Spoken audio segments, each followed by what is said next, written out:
जय हिंद दोस्तों। SSC GST and SST channel में आपका स्वागत है। आशा करता हूँ आप सब अच्छे होंगे और पेपर 2 की तैयारी भी अच्छे से कर रहे होंगे।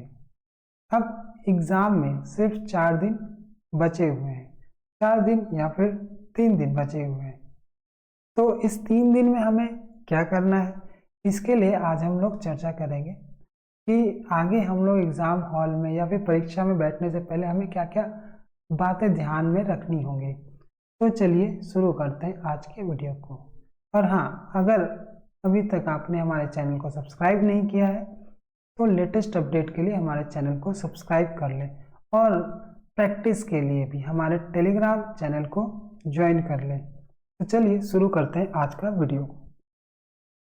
तो एसएससी के पेपर 2 की परीक्षा में बैठने के लिए हमें कुछ बातों का ध्यान रखना पड़ेगा।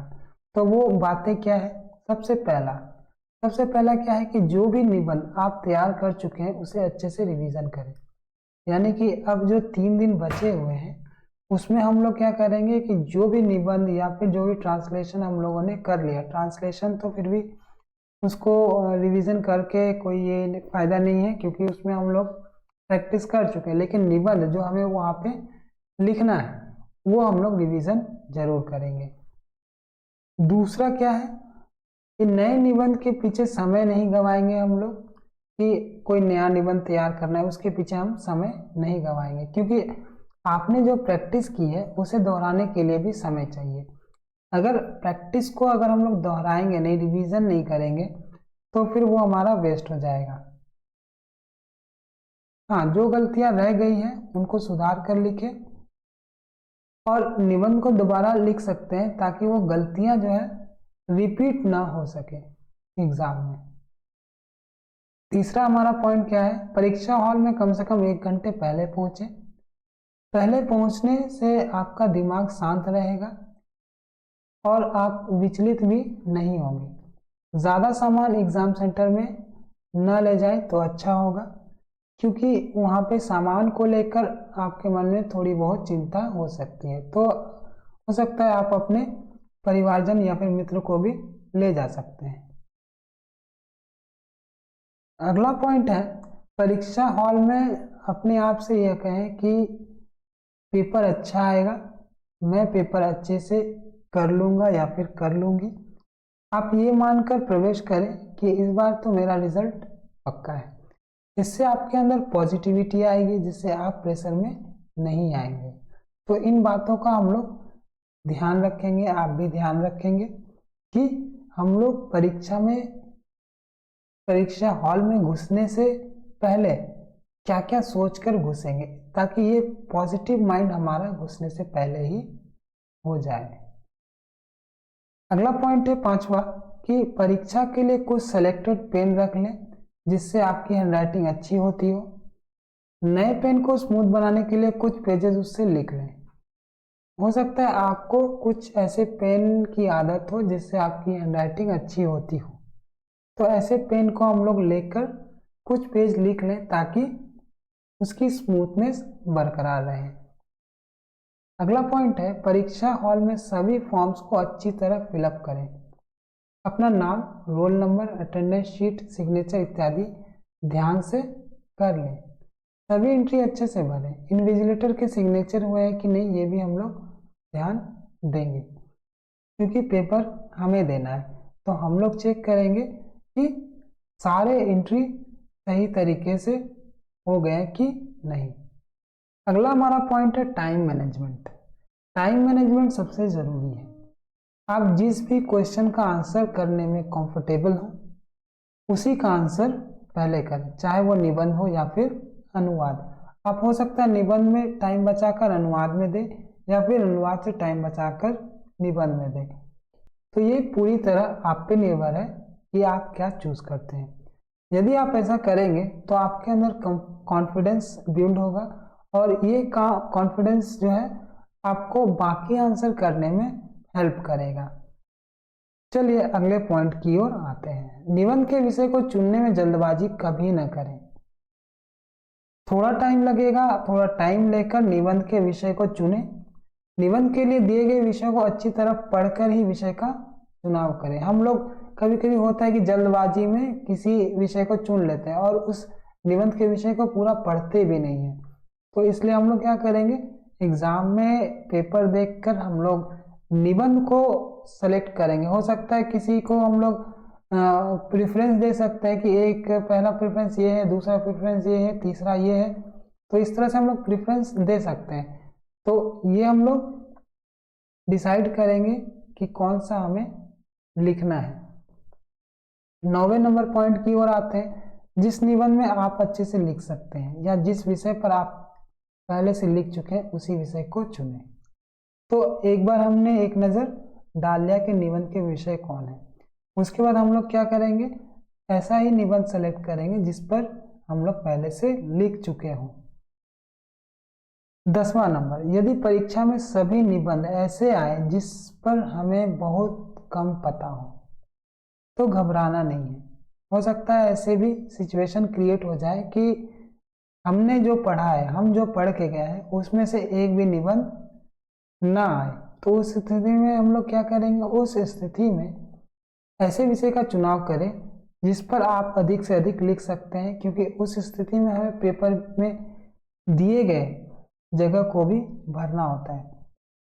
तो ऐसे विषय का हम लोग चुनाव करेंगे जिस पर हम लोग लिख सकते हैं और कोशिश करेंगे कि वर्तमान में चल रहे टॉपिक को हम लोग सेलेक्ट करें ताकि उस पर आइडियाज जो है हमारे दिमाग में ऑलरेडी रहते हैं। चलिए उसके बाद आगे बढ़ते हैं 11वें नंबर टॉपिक की ओर, पॉइंट की ओर। कुछ लाइनें शुरुआत के याद कर लीजिए या ऐसे लाइन या फिर पैराग्राफ बना लीजिए जो अधिकतर निबंध में काम आए। ऐसा करने से परीक्षा में आपके निबंध की शुरुआत अच्छी रहेगी और आपका जो सोचने में जो समय जाता है वो भी समय आपके बच जाएंगे। उसके बाद 12 नंबर पे कुछ कोटेशंस याद कर लें जो अधिकतर निबंधों में उपयोग में लाया जा सकता हो। ऐसे हम लोग प्रॉपरली तो यूज करते ही हैं कोटेशंस, हम लोग कुछ कोटेशंस ऐसे भी याद कर लेंगे जो हम लोग अधिकतर निबंध में यूज कर सकते हैं। न्यूट्रल कोटेशंस, उसको हम लोग याद कर लेंगे तो हमारे जो निबंध है उसमें हम लोग उसको यूज कर सकते हैं। उसके बाद अगला पॉइंट है 13, निबंध में पॉइंट्स का ध्यान रखिए। ऐसा ना करें कि निबंध में सिर्फ पॉइंट्स ही दिखे। कभी कभी होता है कि एक निबंध हमने लिखा उसमें पॉइंट्स हमने 14-15 लिख दिए, ठीक है, तो ऐसा हमें नहीं करना है। हमें जो भी पॉइंट्स देने हैं हम देंगे, लेकिन उसके ऊपर पैराग्राफ भी हम लोग सफिशिएंट लिखेंगे। ऐसा नहीं कि यहाँ से हमने एक पॉइंट शुरू किया और पैराग्राफ लिख के 3 लाइन में पैराग्राफ खत्म हो गया, ऐसा हमें नहीं करना है। तो पैराग्राफ जो है बैलेंस होना चाहिए, पॉइंट्स के अनुसार ही होना चाहिए। और ये भी ध्यान रखना है कि बहुत छोटा पैराग्राफ हम ना लिखें, 3 या 4 लाइन का, ऐसा कुछ नहीं करेंगे हम लोग। उसके बाद आते हैं हम लोग 14वें नंबर पॉइंट की ओर। आपकी हैंडराइटिंग जैसी भी हो परंतु स्पष्ट होनी चाहिए।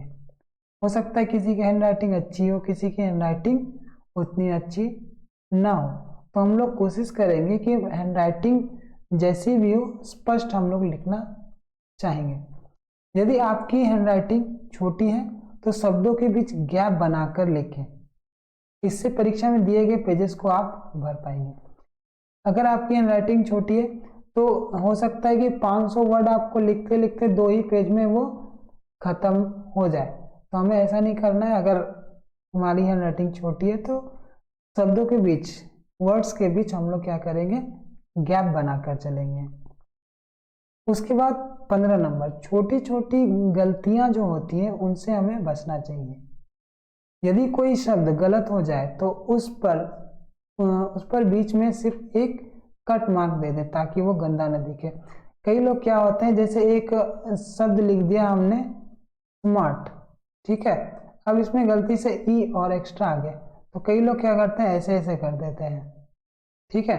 तो ऐसे नहीं करना है हम लोग। अगर हमसे ये शब्द यहाँ पे गलत हमने लिख दिया तो उसको सिर्फ हम लोग ऐसे करके काट देंगे ताकि वो शब्द दिखे, ठीक है, और ये गंदा ना हो। तो हम लोग ये चीज ध्यान में रखेंगे। उसके बाद आते हैं 16वें नंबर पॉइंट पे। अनुवाद करते समय पैराग्राफ के क्रम को ध्यान रखेंगे, अर्थात वाक्य को उसी क्रम में अनुवाद करें जिस क्रम में वो है। तो पैराग्राफ जब भी हम लोग देखेंगे अनुवाद का, तो पैराग्राफ को तो हम लोग देखेंगे क्रम के अनुसार लिखना ही है, लेकिन उसके अंदर जो वाक्य है उसको भी हम लोग क्रमानुसार ही अनुवाद करके सजाएंगे। ऐसा नहीं कि तीसरे नंबर वाक्य का हमने 2 नंबर वाक्य में ट्रांसलेट कर दिया है, ठीक है, यानी कि 3 नंबर पहले लिख दिया, 2 नंबर बाद में लिखा। ऐसा नहीं हम लोगों के साथ होना चाहिए। हाँ, आप ये कर सकते हैं कि बड़े बड़े वाक्यों को अपनी सुविधा अनुसार तोड़कर छोटे छोटे वाक्यों में बदल सकते हैं, लेकिन ऐसा करने पे आपको इस बात का पूरा ध्यान रखना होगा कि वाक्यों का अर्थ न बदले। या आप ऐसा कर सकते हैं कि रफ शीट पर एक बार आप ट्रांसलेशन उसकी बना लें, उसके बाद वो पेयर में आप पेपर में बनाकर आगे बढ़ें। तो हम लोग ध्यान रखेंगे कि अगर कोई वाक्य बहुत बड़ा है या फिर लंबा है तो हम लोग उसको ब्रेक कर देंगे, उसको छोटे छोटे टुकड़ों में बांटकर उसका अनुवाद करेंगे। जैसे कोई वाक्य जुड़ा हुआ है एंड से, ठीक है, तो उस एंड से जुड़े हुए वाक्य को हम लोग क्या करेंगे, तोड़ देंगे, 2 अलग अलग वाक्यों में बदल देंगे। उसके बाद 17वें नंबर पॉइंट पे आते हैं। यदि किसी वाक्य में ऐसे शब्द आते हैं जो बिल्कुल भी हमें पता नहीं है तो हम वहां लिप्यांतरण कर सकते हैं। हो सकता है एग्जाम में भी ऐसा ही हो कि कुछ वर्ड्स हमारे पास ना हो, उसकी मीनिंग हमारे पास ना हो जो हमें वहां पे चाहिए, तो हम लोग वहां पर लिप्यांतरण कर सकते हैं या हम वहां पर सारानुवाद कर देंगे। अगर कोई सेंटेंस ही है उसमें कोई ऐसा शब्द आ जाए जिसका हिंदी हमें या फिर जिसका इंग्लिश हमें ना पता हो, लेकिन सेंटेंस में क्या बोला जा रहा है वो हमें पता हो, तो वहां पे हम लोग उसके सार को लिख देंगे, तो उसको सारानुवाद कहते हैं। परंतु हम ये ध्यान रखेंगे कोई भी वाक्य अनुवाद के लिए ना छूटे, ठीक है, यानी कि कोई भी अगर पैराग्राफ दिया जा रहा है तो अगर हमें कुछ शब्द नहीं आ रहे तो उसके लिए हम लोग पूरा वाक्य हम लोग इग्नोर नहीं कर सकते हैं। हम लोग कोशिश करेंगे कि उसका सार लिख दें। लास्ट में पेपर को पूरा लिखने के बाद एक बार पूरा पेपर तथा सभी एंट्री को भी हम लोग चेक कर लेंगे। यदि कुछ रह गया हो तो उसे तुरंत पूरा करेंगे। तो इसके अलावे भी बहुत सारी चीज़ें हैं, अगर हमारे ध्यान में अगर आता है तो हम लोग फिर से एक वीडियो लाएंगे और फिर से आप उस पॉइंट्स को ध्यान में रखकर एग्ज़ाम देने जाइए। ठीक है, आज के लिए इतना ही, मिलते हैं अगले वीडियो में। जय हिंद।